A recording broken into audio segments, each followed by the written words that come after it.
World mapping के संदर्भ में आज हम इटली का मानचित्रण करेंगे। इटली आप सभी जानते हैं भूमध्य सागर में अवस्थित है। ये आप देख रहे हैं पूरा प्रायद्वीपीय देश है। जैसे भारत हमारा प्रायद्वीपीय देश है, हिंद महासागर में अवस्थित है, वैसे भूमध्य सागर में इटली अवस्थित है। आपका एक इम्पॉर्टेंट देश है जोग्राफिकल तरीके से, तो थोड़ा सा इसके बारे में समग्र जानकारी प्राप्त करेंगे।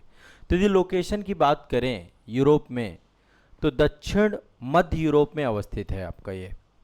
ठीक है, यूरोप का मानचित्र ओपन कर लीजिए, वहां पर आपको इटली मिल जाएगा। नहीं मिल रहा?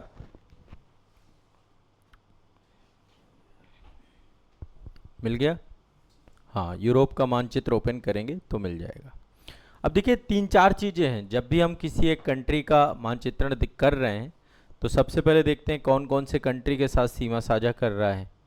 ठीक है, और एक तो आप देखिएगा जितने भी विश्व में जितने भी देश हैं ना, लगभग इटली एक विशेष तरीके का आकार है इटली का, है ना, अपने आकार के लिए ही फेमस है। इनफैक्ट आप देखेंगे यदि इसको थोड़ा सा गौर से देखिए तो जूते के आकार का है, लगभग बूट शेप्ड। ठीक है, जैसे जूता होता है उसी तरीके से बूट शेप्ड प्रायद्वीप कहा जाता है इसको। अब इसमें भूमध्य सागर के मध्य में अवस्थित है और कई सारी पर्वत श्रेणियां हैं यहाँ पे। एक अल्पाइन है, आल्पस है।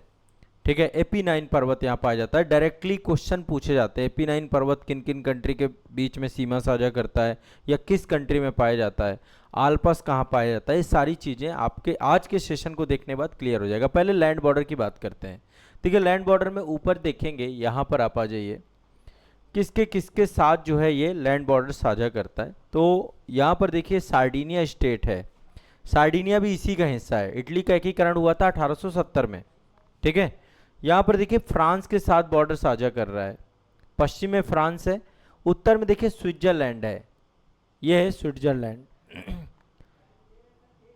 इसके बाद यहाँ पर आप देखिए ऊपर वाला हिस्सा जो है ये ऑस्ट्रिया है, पूरा ऑस्ट्रियन एम्पायर है पूरा का पूरा, ऑस्ट्रिया वाला क्षेत्र। ठीक है, इसके बाद यहाँ पर देखिए, एक मिनट, ये मैप मैं एक बार मैप चेंज करता हूँ।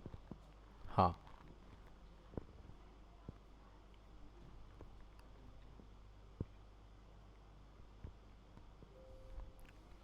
इसमें देखिए इधर फ्रांस है, ऊपर स्विट्जरलैंड है, यहाँ पर देखिए पूरा ऑस्ट्रिया है और यहाँ पे स्लोवेनिया है। ठीक है, स्लोवेनिया है। इसी के अंदर एक शहर है रोम। रोम रोम जो है, यहाँ पर एक और शहर है अलग से, उसको हम एक देश के तौर पे भी देखते हैं, वेटिकन सिटी। इटली की राजधानी रोम के भीतर भी एक स्वतंत्र शहर है वेटिकन सिटी, जहाँ पोप का शासन चलता है। सबसे कम जनसंख्या है यहाँ पर, सबसे कम आबादी यहाँ पर पाई जाती है।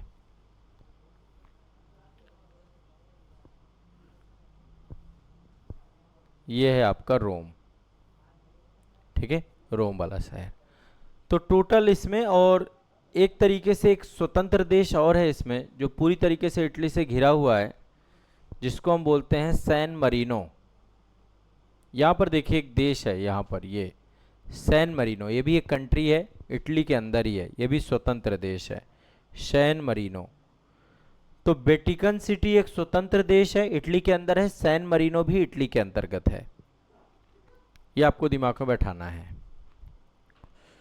अब देखिए आल्पस पर्वत श्रेणी की जब हम बात करते हैं कि आल्पस कहाँ पर है, आल्पस इसके उत्तर में अवस्थित है। ये है ना पूरा का पूरा, ये जो रेंज है आपका, ये आल्पस रेंज है और बॉर्डर बनाता है ये आपका स्विट्जरलैंड में। आल्पस का मेन जो है स्विट्जरलैंड में है, तो इसके उत्तर में आल्पस पर्वत श्रेणी है।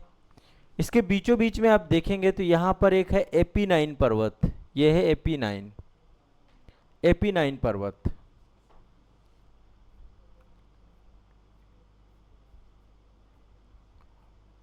हाँ, ये देख रहे हैं बीचों बीच मध्य में अवस्थित है एपीनाइन। कई बार क्वेश्चन पूछा जाता है एपीनाइन पर्वत किस कंट्री में है, तो ये सिर्फ और सिर्फ जो है इटली में है और इटली की बैकबोन कहा जाता है। रीढ़ की हड्डी की तरह जो है आपका बीचों बीच मध्य में अवस्थित है, बैकबोन ऑफ इटली कहा जाता है इसे।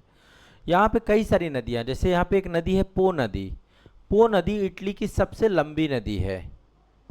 पो रिवर, ये आप देख रहे हैं ऊपर यहाँ पर, ये जो नदी है इसका नाम है पो नदी। इटली की सबसे लंबी नदी कौन सी है? पो नदी। इटली की गंगा भी कहा जाता है पो नदी को, इटली की गंगा भी कहा जाता है। यहाँ पे एक झील है, यहाँ पर देखिए ये एक झील है, इसका नाम है गार्डा झील। ये है गार्डा झील, सबसे बड़ी झील है यहाँ की गार्डा झील, सबसे बड़ी लेक है जिसका नाम है लेक गार्डा।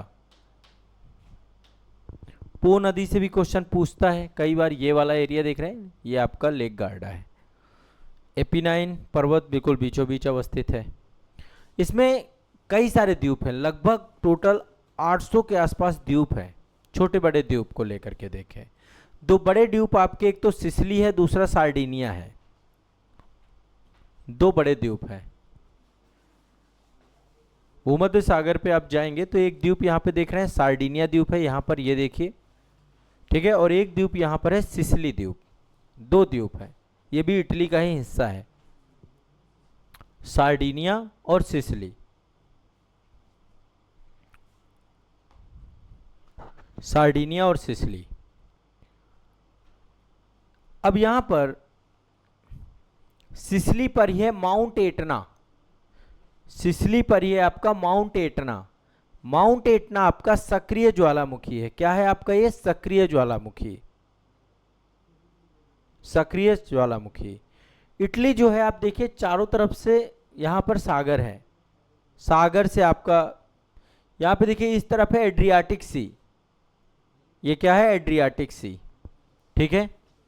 इसके बाद यहां पर देखिए तो इसको बोलते हैं टिएरियन सी, टिएरियन सी, टिएरियन सागर। यहां पर देखिए एक सागर ये है, इसको बोलते हैं आयोनियन सागर, आयोनियन सागर, आयोनियन सागर, एड्रियाटिक सागर और टिएरियन सी, इन तीनों से घिरा हुआ है आपका इटली। दुनिया के सबसे छोटा स्वतंत्र देश वेटिकन सिटी इटली रोम के अंदर ही स्थित है। यहाँ पे बहुत सारे ज्वालामुखी आते रहते समय समय पर, क्योंकि ये जो अफ्रीकन प्लेट है और ऊपर इंडो यूरोपियन प्लेट है, आपकी पूरी पूरी यूरेशियन प्लेट है, उसके ट्रांजैक्शन एरिया पर अवस्थित है आपका। तभी आप देख रहे हैं यहाँ पर एपिनाइन पर्वत है, फोल्डेड माउंटेन है। यहाँ का एक बहुत प्राचीन शहर है पोम्पई, इस पर मूवी भी बन चुकी है। यहाँ पर एक सक्रिय ज्वालामुखी है माउंट विशुयस, माउंट विशुयस यहाँ का सक्रिय ज्वालामुखी है, और कहते हैं पूरा का पूरा पोम्पई शहर को उसने बर्बाद कर दिया, तबाह कर दिया। माउंट विशुयस यहाँ का सक्रिय ज्वालामुखी है जिसने पूरे प्राचीन शहर पोम्पई को खत्म कर दिया। एक और आपका जो है ज्वालामुखी है जिसका नाम है स्ट्राम्बोली, स्ट्राम्बोली, ये भी आपका सक्रिय ज्वालामुखी है। यहां पर देखिए ये है स्ट्राम्बोली, ये आप देख पा रहे हैं, ये है स्ट्राम्बोली, ये भी यहाँ का सक्रिय ज्वालामुखी। तो यहाँ पे ज्वालामुखी बहुत सारे हैं। यूनेस्को की सबसे ज्यादा वर्ल्ड हेरिटेज साइट इटली में अवस्थित है, सबसे ज्यादा कहां पर अवस्थित है? इटली में। यूनेस्को की सबसे ज्यादा विश्व विरासत स्थल इटली में अवस्थित है, ठीक है। इसके अलावा इटली में दुनिया के किसी अन्य देश की तुलना में सबसे ज्यादा वर्ल्ड हेरिटेज साइट के साथ साथ एक मीनार है यहाँ पे, पीसा की मीनार। पीसा की मीनार जो है लीनिंग टावर ऑफ पीसा, झुकी हुई मीनार है। अपने अनोखे झुकाव के कारण से दुनिया भर के पर्यटकों का आकर्षक केंद्र बनी रहती है, गिरी नहीं, गिरती नहीं है वो, झुकी हुई पीसा की मीनार है यहाँ पर। इतावली गणराज्य, इटालियन रिपब्लिक के तौर पे अभी यहाँ पे जो प्रधानमंत्री है क्या है? Giorgia Meloni. भौगोलिक, राजनीतिक, ऐतिहासिक और सांस्कृतिक पहलुओं के तौर पे यदि हम देखते हैं तो ओवरऑल इटली में जो है लगभग 20 प्रांत हैं आपके, 20 प्रांतों में विभाजित है, 20 रीजन है, माफ कीजिएगा 20 रीजन है, और 20 रीजन को 100 से अधिक प्रांतों में, प्रोविंसों में बांटा गया। लगभग 20 रीजन का मतलब ये है, जैसे मैं सिसिली हो गया, सार्डिनिया हो गया, है ना, या जो है यहाँ पे अलग अलग नाम है आपका, वेलेडियोस्टा करके नाम है, ऐसे करके कई सारे प्रांत हैं। 20 टोटल विभाजन करते हैं प्रांतों में, क्षेत्रीय रीजनल लेवल पे, और उनको हम 100 जो है प्रांतों में डिवाइड करते हैं। भाषाई विविधता बहुत ज़्यादा है यहाँ पर, है ना, इटालियन लैंग्वेज यहाँ पर बोली जाती है। रोम जो है यहाँ की राजधानी है और सबसे ऐतिहासिक शहर है। इसको इंटरनल सिटी कहा जाता है। रोम को अंदर है, शहर के अंदर है, इंटरनल सिटी के नाम से जानते हैं। यहाँ पे एक शहर है मिलान। मिलान पूरे विश्व की आर्थिक राजधानी है, दुनिया का फैशन हब, दुनिया का फैशन मिलान से निकलता है आपका। यहाँ पे देखिए एक नेपल्स है, ये है रोम। आपने अभी देखा एक करेक्टर था, कहाँ का करेक्टर था, उसमें मनी हाइस्ट में एक करेक्टर था पलेरमो। पलेरमो जो शहर है वो यहाँ पर अवस्थित है, सिसिली में। पलेरमो भी एक सिटी है, सिसिली के अंदर अवस्थित है। सिसिली में ही माउंट एटना है आपका, यहाँ पे माउंट एटना, ये भी आपका ज्वालामुखी है।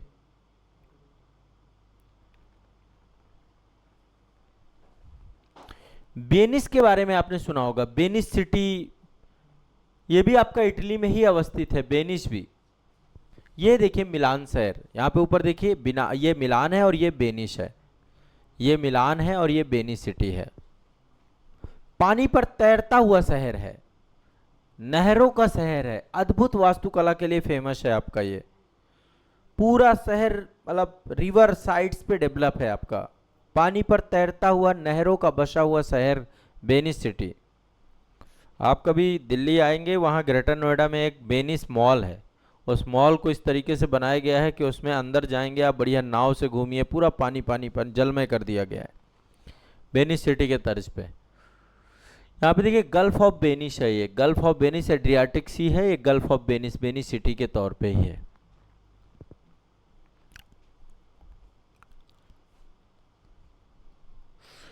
तो टोटल सागर कितने हैं, एक तो आपका मैंने जैसा कि बताया एड्रियाटिक सागर है, आइनोनियन सागर है यहाँ पे, और ये आपका कौन सा सागर बताया था मैंने, हाँ टेवेरियन सागर। टेवेरियन सागर यहाँ पर आपका 3 प्रमुख सागर हैं यहाँ पे, ठीक है।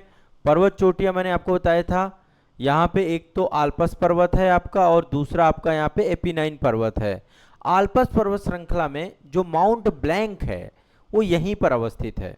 माउंट ब्लैंक सबसे हाईएस्ट पीक है आपका आल्पस का, माउंट ब्लैंक आपका सबसे हाईएस्ट पीक है। ये आप देख पा रहे हैं, ये है आल्पस, ऊपर देखिए यहाँ पे आल्पस पर्वत श्रेणी, ये पूरी आल्पस है, ये एपिनाइन है।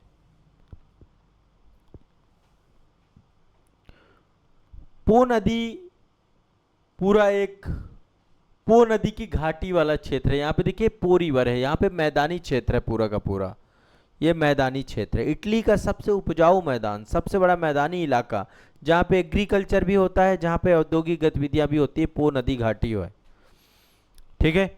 इटली की जो जलवायु है मतलब अलग अलग है यहाँ पे, जैसे आल्पस पूरा बर्फीला क्षेत्र है, ऊंचे ऊंचे पहाड़ हैं, तो यहाँ पे समशीतोष्ण जलवायु पाई जाती है, बर्फबारी होती है इस पूरे क्षेत्र में, और बाकी पूरे क्षेत्र में भूमध्य सागरीय जलवायु पाई जाती है, भूमध्य सागरीय जलवायु पाई जाती है।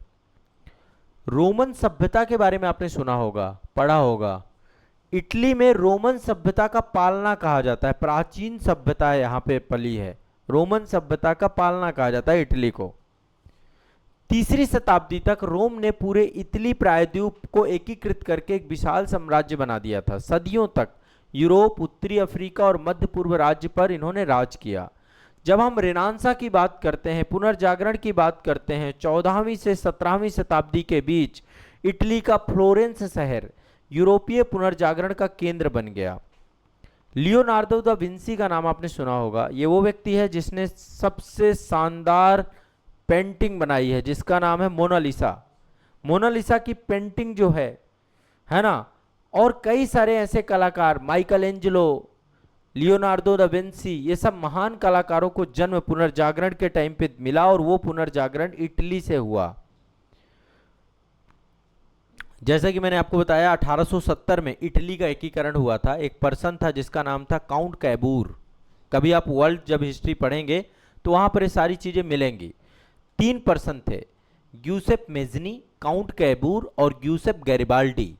ये तीन, इनके प्रयासों से ये पूरा का पूरा क्षेत्र बिखरा हुआ था, इसको मिला करके इटली बनाया गया। इटली पहले छोटे छोटे भागों में भी, जैसे हमारे देश में सरदार पटेल का एक बड़ा योगदान माना जाता है कि सरदार पटेल ने भारत को एकीकृत किया, वैसे ही ग्यूसेप मेज़नी, काउंट कैबूर और ग्यूसेप गैरिबाल्डी ने आधुनिक इटली साम्राज्य को एस्टेब्लिशमेंट किया और 1946 में लोकतांत्रिक गणराज्य बन गया। ठीक है, अब इसके बारे में दो तीन बातें मैं जरूर आपको स्पष्ट,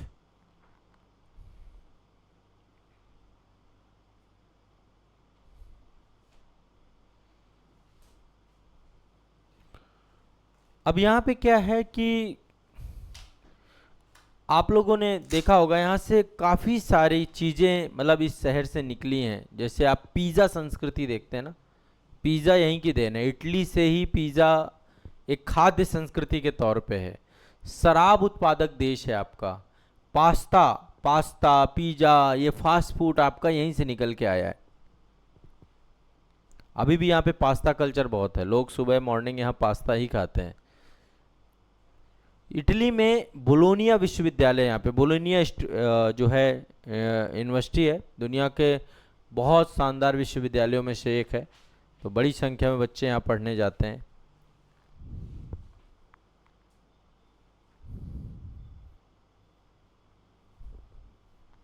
अजीबोगरीब कानूनों का शहर भी बोला जाता है। ऐसा कहते हैं कि जैसे इटली में किसी के घर पे पेट डॉग है तो वो अपने डॉग को, मतलब एक रूल बनाया गया है कि दिन में कम से कम 3 बार यदि कोई डॉग लेके घुमाने नहीं जाता है, यदि आपने डॉग पाल लिया, इटली में हैं आप, तो फिर आपके ऊपर जुर्माना लग जाएगा, भारी जुर्माना लगाया जाता है, थोड़ा बहुत नहीं।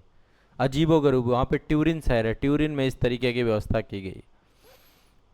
हमारे देश में पेट का कल्चर, मतलब पेट का कल्चर पहले बहुत था, जैसे गाय भैंस ये सब हर घर में हुआ करती, धीरे धीरे पेट का कल्चर डाउन हुआ है।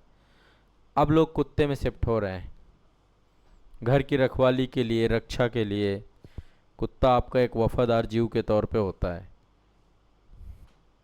बस यही 3-4 बातें हैं। जब आप विश्व इतिहास पढ़ेंगे तो इटली का एकीकरण पढ़ेंगे, इटली का एकीकरण, जर्मनी का एकीकरण, जर्मनी में बिस्मार्क था और इटली में कैबूर था, दोनों ने काम किए थे।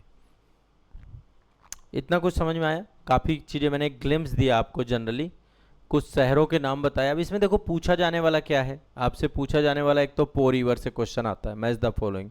एपीनाइन पर्वत श्रेणी 200%, अभी पीसीएस में पूछा गया था लास्ट टाइम पे, इससे पूछ लेता है। आल्पस पूछ लेता है, सीमा साझा करने वाले देश पूछ लेता है। ठीक है, यही जनरल चीज़ें हैं। कुछ ज्वालामुखी मैंने आपको बता दिए। तो बेटी हाँ, ऑलमोस्ट यही है। बाकी मैं आप सभी को एक कहूँगा, अपने एटलस में अब इटली आपको थोड़ा सा उस पर काम करना है, फिजिकल और पॉलिटिकल दोनों मैप पर काम कर लीजिएगा। ठीक है, चलिए।